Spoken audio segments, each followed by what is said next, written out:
Coucou! Alors, dans la vidéo précédente, Nathi va parler de notre vocation et de notre service. Et comme je l'ai dit précédemment, je le redis ici, notre vocation est celle de désirer de connaître Christ dans les profondeurs et notre service est de le faire connaître aux autres. Et ceci ne peut être possible que lorsque toi, tu as été éveillé à ça et que cet amour t'a inondé et que tu as expérimenté quelque chose. C'est ce que tu as expérimenté qui sera ta motivation et qui pourra remplir ton cœur à vouloir partager avec les autres d'où ton service. Je vous ai dit tout à l'heure que nous n'avons pas été créés pour nos propres vies. Nous n'avons pas été créés pour accoucher les enfants et tout et s'arrêter là.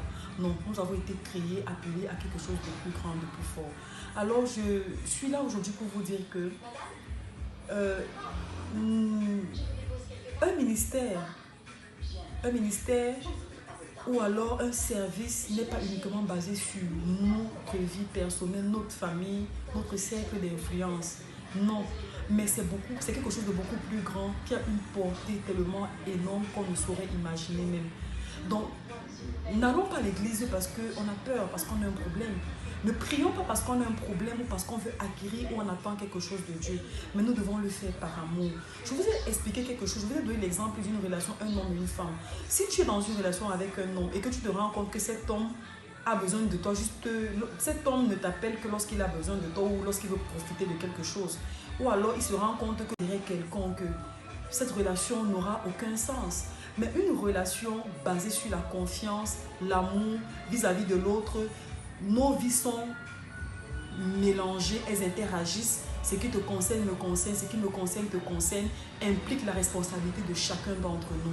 Christ a donné son accord, il a donné sa responsabilité. La mort de Christ à la croix est l'unique preuve qu'il a déjà donné sa responsabilité. Il a déjà montré, il a déjà fait le premier et le plus grand pas. Ce qu'il nous reste à faire, nous, c'est venir nous allier. Parce qu'il a tout fait, on n'a plus rien à faire. Tout ce qu'on a fait, c'est nous allier, accepter, demander à Christ de venir nous éveiller à mieux le connaître et que ce pourquoi nous avons été créés soit vu et soit palpable et soit fait. C'est à partir de ce moment que Nativa a découvert ce qu'on appelle la plénitude.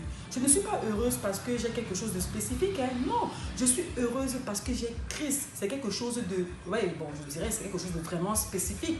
Je ne suis pas heureuse, je vais dire, parce que j'ai quelque chose de physique, quelque chose de visible. Ou alors j'ai un matériel que je n'ai jamais eu avant. Ou alors, je ne sais pas, ou alors j'ai quelque chose que je n'avais pas imaginé avoir et que je l'ai aujourd'hui. Cette chose me rend heureuse. Non, parce que j'ai quelque chose de spécifique qui est Christ. Et c'est l'unique chose qui puisse nous donner un bonheur absolu, un bonheur inexplicable, un bonheur qu'on ne saurait traduire par les mots. Alors, je vous interpelle aujourd'hui pour que vous puissiez vivre la même chose que moi je vis aujourd'hui. Cette plénitude que j'expérimente aujourd'hui, vous devez premièrement prendre conscience de cette relation qui vous unit à Christ. Responsabilité, votre volonté et prendre les devants, demander à Dieu de vous aider. Ça n'a rien à voir avec une église, je le dis toujours. Ça n'a rien à voir avec un pasteur. Rien du tout. C'est une affaire d'entre Christ et vous. Oui, maintenant, aller dans une obédience religieuse, c'est important parce qu'on peut te donner une orientation. Mais si l'orientation qu'on te donne n'a rien à voir avec la vie de Christ en toi et ta vocation, faire connaître Christ, alors c'est erroné. Parce que c'est l'unique chose que nous devons faire. La vie chrétienne n'est pas une vie basée sur nous. Ce n'est pas une vie égocentrique. Ce n'est pas une vie centrée uniquement sur notre ego, sur notre personne, sur nous-mêmes. C'est une vie qui est partagée. C'est une vie qui est portée sur les autres, sur le service. Alors, on va voir aujourd'hui tellement d'obédiences qui ont des services uniquement centrés sur la vie des gens, sur la vie d'un être humain, sur la vie de quelqu'un, si ça, ce n'est pas ça. Le véritable rôle d'un fils de Dieu, le véritable rôle d'une véritable assemblée, d'une véritable obédience religieuse est de veiller chaque chrétien à comprendre qui il est en Christ et quelle est sa vocation et quel est son service. Nous avons tout cela. C'est en plus de ça maintenant que d'autres choses vont naître dans notre relation avec Dieu. C'est en plus de ça maintenant que d'autres choses d'autres chemins pourront s'élargir. Ou alors on pourra dire, ok, en plus de ça, il y a ceci que Dieu attend de toi.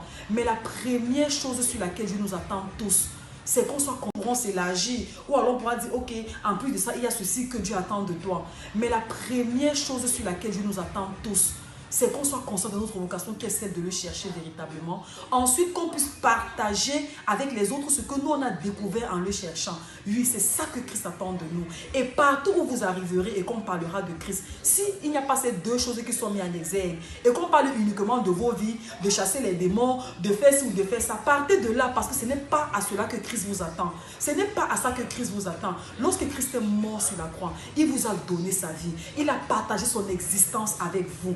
Alors, vous êtes purifiés, vous êtes sanctifiés, vous êtes bénis de toute bénédiction, vous êtes remplis, vous êtes des personnes exceptionnelles. Vous n'avez pas besoin d'une prière pour qu'on puisse vous bénir de nouveau. Vous n'avez pas besoin d'une prière pour qu'on enlève un quelconque démon en vous parce qu'il n'en existe pas. Comment quelqu'un qui est pur en vous et on parvient à vous dire que vous avez un démon en vous et vous croyez? Il n'y en a pas. Vous êtes purifiés, sanctifiés. Vous êtes rendus libres une fois pour toutes. Il faut simplement arriver à la connaissance, à la compréhension de cela.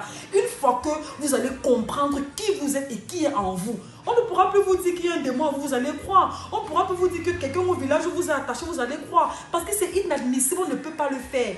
Ce n'est pas possible, on ne pourra pas le faire, on ne peut pas le faire. Ça veut dire qu'on est en train de dire que Christ est un schizophrène, il a une double personnalité. Ça veut dire qu'on limite en quelque sorte ce qui a été fait à la croix. Ça veut dire que quelqu'un est mort, il s'est donné, il a coulé de son sang, ça a coulé, les clous schizophrène, il a une double personnalité. Ça veut dire qu'on limite en quelque sorte ce qui a été fait à la croix. Ça veut dire que quelqu'un est mort, il s'est donné, il a coulé de son sang, ça a coulé, les clous sont rentrés dans ses mains, il a souffert, il est mort. 3 jours plus tard, il était résurrectionné. 40 jours plus tard, il était ascensionné, assis à la droite de Dieu le Père, intercédant pour nous. Et on ose vous dire, vous faire croire qu'il y a des choses en vous et vous croyez. Mais non, attendez un peu, ce n'est pas possible. Vous êtes unis à la perfection. Vous êtes unis à la meilleure chose qui puisse exister sur cette terre. Et cette chose-là, lorsque vous avez été unis à elle, elle vous a donné la santé, elle vous a donné la perfection, elle vous a donné la meilleure vie qui puisse être, sans maladie, sans la mort. Oui, et vous devez arriver à croire à toutes ces choses-là. Une fois que vous croirez à ça, une fois que vous serez éveillé à toutes ces choses-là, vous verrez la lumière entrer dans votre vie. Vous verrez comment vous serez une nouvelle personne. Vous verrez combien vous allez pouvoir réfléchir à autre chose qui n'a rien, mais alors rien à voir avec votre vie à vous, parce que Christ a déjà tout fait en ce qui vous concerne. Dans la prochaine vidéo, je vous donnerai les détails. Je continuerai à parler de ceci dans la prochaine vidéo. Je vous aime. Christ vous aime. Vous êtes bénis, vous êtes préservés, vous êtes aimés, vous êtes sanctifiés, vous êtes enrichis. Vos finances n'ont aucun problème. Vous ne manquez de rien parce que vous êtes liés à la personne la plus parfaite qui puisse exister. Prenez soin de vous. À très bientôt. Bisous.